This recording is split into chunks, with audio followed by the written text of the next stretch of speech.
it is a nice side effect of working on this stuff is that you get to explore the things that you care about. Are there things that you have discovered along the way, or things that you have learned that have surprised you? You know, once you started delving into a topic. I mean, Dominic, this is a harder question for you because you already know everything there is to know about physics. Basically, you actually have to sort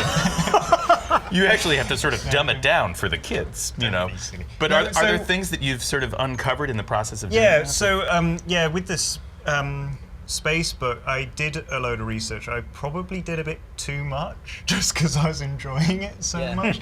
But I needed to get up to date because my job is in quantum physics, and so even though I've been interested in space my whole life, I wanted to make sure I understood the state of the art. And the good thing about space stuff is there's constantly new things coming out.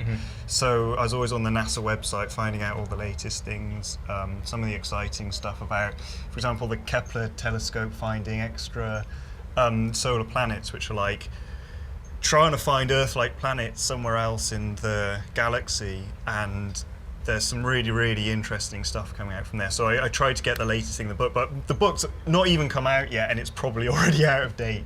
This is the speed that these. That's why I work with dead people. So, and one thing I really learned was all about the moons of Jupiter and how interesting they are, because our moon is interesting, but it's a relatively sort of stable, not much happens there, whereas some of the moons of Jupiter have got these crazy processes going on because of all the sort of tidal forces, right. So they're geologically active, or they've got these massive geysers of ice spraying out into the middle of space, and that's something I didn't really know about when I learned it the first time around, so it was really interesting to find about all of that stuff. I've been doing a lot of. I mean, Letter 44 is an ongoing series, so it's something where I can make adjustments as we learn new things, which is kind of nice.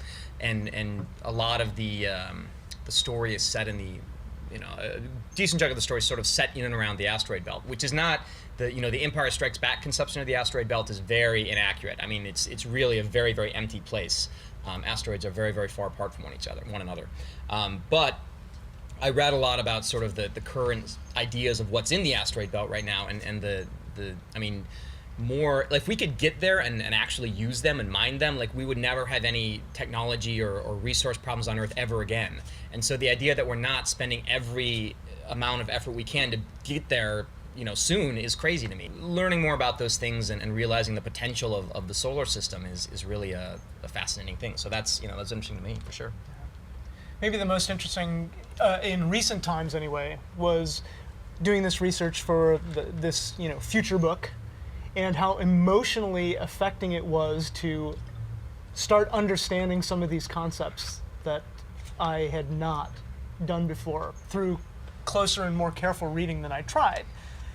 And that was just sort of stunning some evenings. You almost get weepy.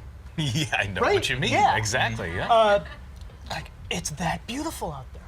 Yeah. So, yeah, no, it's true. It's a very, it's a great feeling to be able to feel like you can wrap your head around some concept involving the way the world actually works. Yeah. It's the great mystery. And so when you start to see pieces of it, really feels great.